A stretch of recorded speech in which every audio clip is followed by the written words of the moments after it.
So these notes are to introduce the idea of the connection and show how to compute the connection in the case of a simple flat space. So our definition of the connection is gamma L M N is 1/2 G L P G M P comma N plus G N P comma M minus G M N comma P. And we'll go over what all the commas and letters and symbols mean. And so we're going to start with a line element in flat space, but we're going to write out the line element in flat space in spherical coordinates. So I'm going to write this as minus dt squared plus dr squared plus r squared d theta squared plus r squared sine squared theta d phi squared. And if you look at this part here, that's just how you write the line element in spherical coordinates in the front cover of your E&M book, and then we have the minus dt squared because we're working in special relativity. So if I write out the metric GAB, I would have minus 1 plus 1, because there's implicitly a 1 right here. There's a minus 1 right there. R squared and R squared sine squared theta. So the non-zero components of GAB would be, I'm going to write them as G00 or G time is minus 1, G11 or GRR is plus 1, G22 or G theta theta is R squared, and G33 or G phi phi is R squared sine squared theta. So these functions here, these metric tensors here, are going to be one of these four things when we're working with them. Now this GLP up here is the inverse of the metric tensor. So if I have GAB upstairs, this is going to be the inverse of the metric GAB downstairs. And so if GAB downstairs is represented by a matrix that looks like this with a bunch of zeros in those spots, then the inverse matrix is going to be basically to flip all these over. So it's going to be 1 over minus 1, 1 over 1, 1 over r squared, 1 over r squared sine squared theta, because the inverse of a diagonal matrix is just flipping over the diagonal element. So G00 or G time upstairs is minus 1. G11 or GRR upstairs is plus 1. G22 or G theta theta is 1 over r squared, and G33 or G phi phi is 1 over r squared sine squared theta. So I'm going to need to use these in my definition of gamma here, where I'm looking at this blue arrow pointing at the GLP with the upstairs GLP. Now the commas in these terms like GMP comma N means to take the derivative with respect to the nth coordinate of the GMP. So for instance, I might need to compute G22 comma 1, which would mean I'm doing G theta theta comma r. And I remember remember that g theta theta was equal to r squared into those. So that's d by dr of r squared would be 2r when I'm doing that. So, but I noticed that g22, because g22 is equal to r squared, then g22 comma 0 would mean d by dt of g22. So that would be d by dt of r squared. So that would be 0 because we're doing partial derivatives and then there's not anything other than r there. So when I'm going to take these derivatives up here, these things that I've underlined in blue are derivatives with these minus, with these comma n's, and comma p's. I'm going to need to take derivatives of basically these two functions because the g00 and the g11 are constants, and so derivatives of them don't matter. And so I can take an r derivative of g22, and I can take an r or a theta derivative of g33. So the only derivatives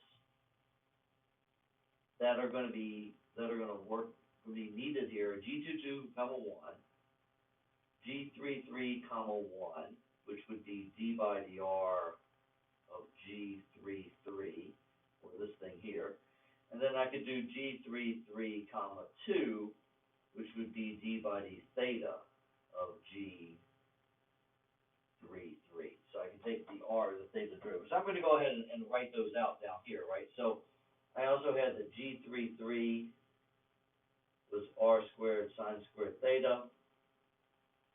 So g33 comma 1 would mean d by dr of r squared sine squared theta would be 2r sine squared theta. And g33 comma 2 would mean d by d second coordinate is the theta coordinate. So d by d theta of r squared sine squared theta would be 2r squared sine theta cosine theta. If I take the derivative of sine squared, I would get a 2 sine theta, then I take the derivative of sine, I get cosine. So my Christoffel symbol again is gamma LMN is a half of G LP G MP comma N plus G NP comma M plus or minus G MN comma P. And I'm going to write out the things that I need here, right? So G00 was minus 1, G11 was plus 1, G22 was 1 over r squared, G33 was 1 over r squared sine squared theta.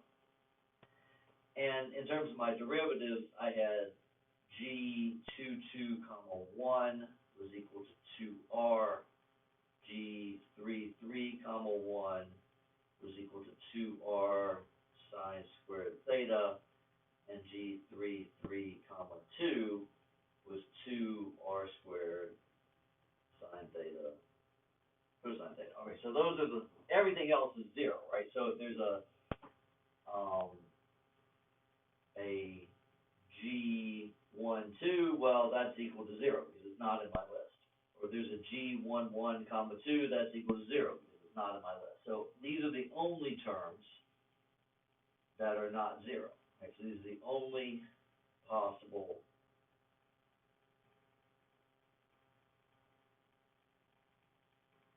terms that are not 0.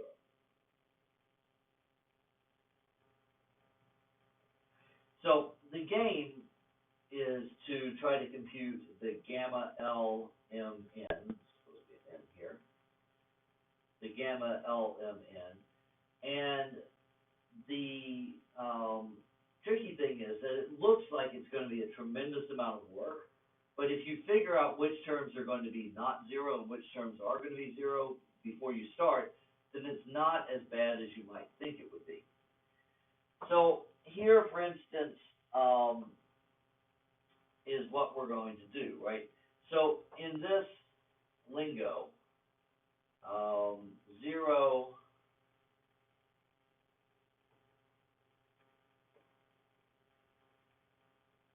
means time, 1 means radius, 2 means theta, and 3 means phi. So I'm going to look at my gamma, and I'm going to think about 1 here that's going to be okay. And I'm going to think about the following.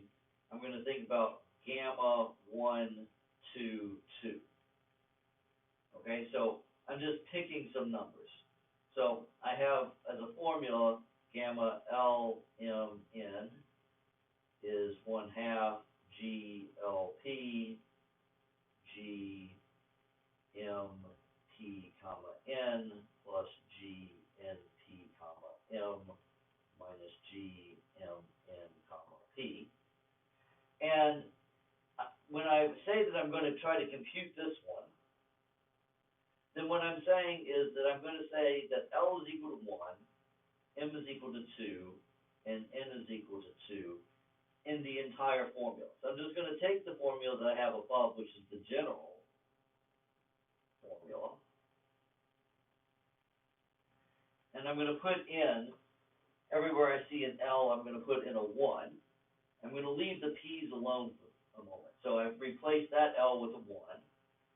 And then I'm replacing the M with a 2, but I'm leaving the P alone. And I'm putting a 2 in for the N. And I'm putting a 2 in for the N. I'm leaving the P alone. And I'm putting a 2 in for the M. And I'm putting a 2 in for the M, a 2 in for the N, and I'm leaving the P alone. Okay, so I'm going to try to compute this thing. So now, I'm trying to compute the gamma 1, 2, or the 1, 2, 2, right? So the way I read this Christoffel symbol connection term is gamma 1, 2, 2. So I'm trying to compute gamma 1, 2, 2. Now, I look at this term here. This 1 was that 1 there. The fact that I'm working with G1P, here this P could be 0, 1, 2, or 3. But when I go and look at my list, if the first number is a 1, the second number has to be a 1, or else I get 0, right? These are the only ones that are not 0. So the fact that my first number here is a 1 means that I can only accept P is equal to 1. Otherwise, this first term would be 0. So I need to have P is equal to 1, or else everything in the entire term would die. So I have gamma 1, 2, 2 has to be 1/2 of G1, 1. And now once I know that P has to be 1, I can go in and I can put in the 1 for everywhere that I see P. Now, so I've used the first thing I knew that the G11 upstairs was the only one that could have a G1 something. So I don't have a G10, I don't have a G13, I only have a G11. So that forced these P's to become 1s.